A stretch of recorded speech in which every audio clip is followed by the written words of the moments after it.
Next, I have the distinct pleasure of introducing Walt Strong, Assistant Director of the Phoenix VA Regional Office. Now, I've known Walt for years now, and he has been an absolute mainstay over at the VBA, Veteran Benefits Administration, for the readiness and employment efforts, really for as long as I think anyone can remember, maybe even recorded history. As of July 2023, Walt was appointed as an assistant director and shares responsibility for the effective and efficient direction, control, operation of benefits delivery for veterans and dependents residing in Arizona. He's going to talk about the PACT Act, which is just absolutely monumental. Walt, take it away. Hey, good morning, and thank you, Thomas. You want me to Venmo you the 25 bucks or your wife for all that nice stuff you just said? My spouse, please. Yeah. Yeah, okay, yeah, well, yeah, it's kind of works at your house the way it works. And he said I was a mainstay here. Are you think I'm old or what? Hey, I'm not that old, So I have been around here at the Phoenix Regional Office since August of 2008. My name is Walt Strong, and as Mr. Winkle said, I'm the assistant director, bringing greetings to you today from the VA Regional Office here in Phoenix. Greetings from our director, Mr. Chris Norton. So it is an absolute honor to be here and chat and present for a few minutes with you folks. Thanks for inviting us. This is a topic that is kind of dear to my heart as well. I mean, I've had some issues and struggles over the years in this area, and I've luckily been able to, get services that I need to, to work through those type things. But so it's very kind of personal to me, and I very much appreciate you allowing me to speak this morning. So a great job on the panel. I heard a H&R Puffin stuff reference before 9 a.m. Hey, this day can't get any better, can it? So taking me back to the late 70s there. So anyways, what I want to talk a little bit about is the PACT Act. I know most everybody probably has heard of the PACT Act. I'm not sure. We have 134 folks. Maybe there's some folks that don't know as much about it. So this is kind of a 30,000 foot view of it. I think a critical piece of mental health, it might be a smaller piece, but it's a critical piece, is the ability for veterans to have some security, knowing that they have the resources to provide for themselves.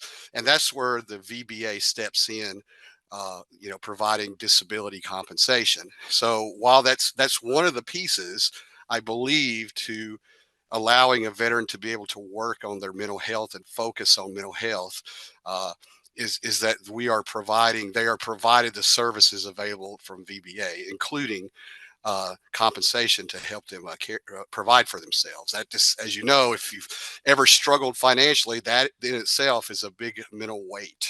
So that's kind of how I feel that this kind of blends in here pretty good. But so the PACT Act was passed in August of 2022. If we could go to the next slide, it's called the Sergeant First Class Heath Robinson Promise to Address Comprehensive Toxics. And we simply call it PACT for short. So it's a landmark piece of legislation. It was a big deal when it happened. It was signed into law by President Biden on August 10th of 2022. And we've spent much of the last year as a regional office going border to border across the state, east to west, north to south, to inform veterans of the PACT Act, and to let them know what's available, and to encourage veterans to apply and see what benefits are available for them. So it's been a big year of outreach. It's been a big year of rating these new claims, and it's been a big year of staffing up so we can handle the increase of claims. But what the PACT Act does, it's a law. It works on two fronts. It works with the healthcare piece, which is the VHA, our brethrens and partners over at the VHA. And then there's the benefits piece, of course, which we handle in the Veteran Benefits Administration. But it allows healthcare to be expanded and benefits to be expanded for veterans that were exposed to burn pits, toxic substances, things like that. And it's really a great piece of legislation that's going to make a lot more veterans that weren't previously entitled to VBA benefits and VHA benefits will now be able to have those benefits, and it will also help their dependents with care and benefits as well. One of the most significant aspects of it is the expansion of the health care and benefits, as I said.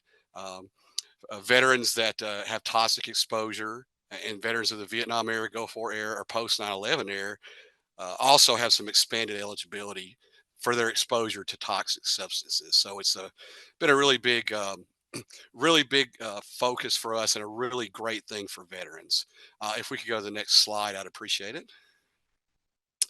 So here it tells you some things. It expands the eligibility for VA health care and for veterans with toxic exposure and Gulf War and 9/11, as I said. Um, it improves the decision making process for medical determining medical conditions can be considered presumptive. Um, so um, having a presumptive for toxic exposure means that if you have a certain illness or health condition, uh, that it's assumed to be directly related to the exposure of specific toxins, chemicals, and hazardous material during military service. And and if when things VBA determines that a condition is presumptive, uh, it it automatically assumes that if a veteran was in a certain place at a certain time and they developed these conditions, that the cause of that is going to be the exposure to the toxins. Um, so that's a huge thing to make a condition presumptive. Um, Also, I know our brethren over at the VHA have done a lot of initial screening. Continue to do that. Veterans can get toxic exposure screenings. They can continue to do that and get a follow up screening every 5 years. So veterans can enroll to do that and have the opportunity to enroll. Um, so there's a couple other things on here about there's some research studies that we're required to do as an agency to look at mortality rates of veterans that were in those specific time periods. So it's helping us to build uh, a stronger workforce as well. Um, and it authorizes some new VHA facilities there as well. So I don't know as much about the VHA piece of this. So I'm just kind of hitting the highlights of that. If we could go to the next slide, please. So here's a list of the countries and the dates. So I won't read the countries because you got folks can read them. There is a QR code on the bottom right of the screen that will take you to all things PACT if you scan it.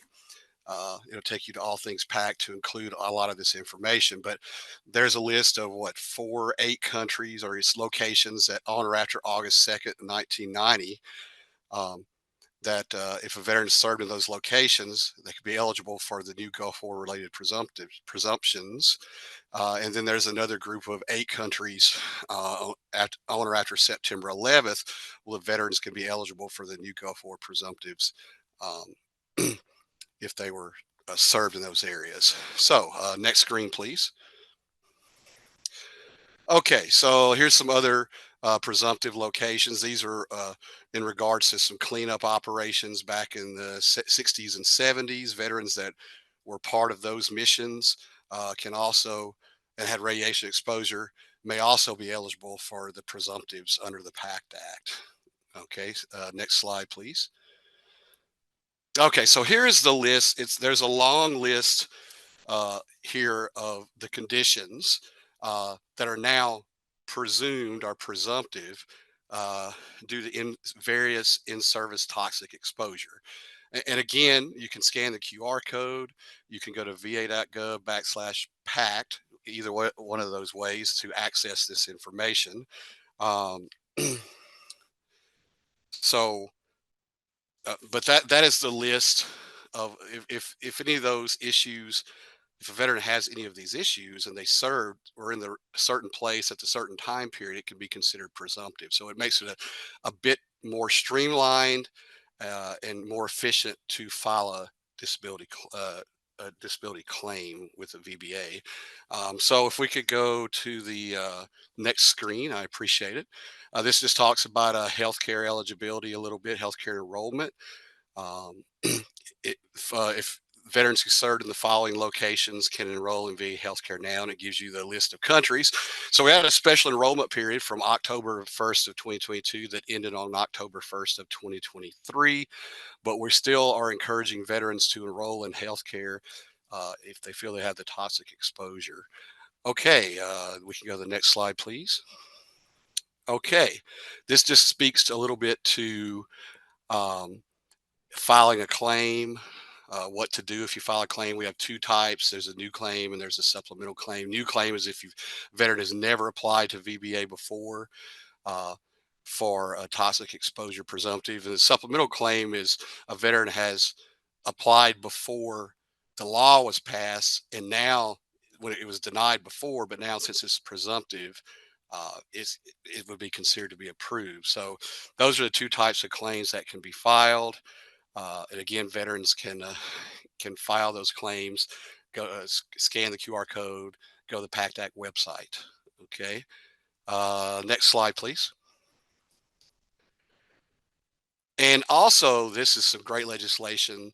Uh, there's some, it affects survivor benefits and burial benefits as well. There's some surviving spouses that may now be eligible for benefits that weren't before because of what the PACT Act has provided. So again, we have the va.gov/PACT. We have the QR code.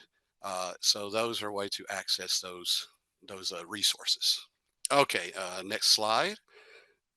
Just talked about if you've been previously denied, supplemental claim, and again, there's all the information and also a phone number that wasn't on the previous slides. Okay, next slide. I think that may be the last one, right? I have a couple of numbers I want to brag on some good work we've done. Is that the last slide, or can we go next slide? That's the last one. Oh, thank you. Cool. Okay. Well, I want to give us a few numbers. How long do I have until 9:20? Well, I'll give numbers real quick. So, as an agency, as of October 7th of this year, we've processed about 630,000 PACT claims, and we've granted over 77% of the time we've been able to grant the benefit. Um, and we've awarded about $2.5 billion to veterans. So over the last about 13 months. So that's really, really huge.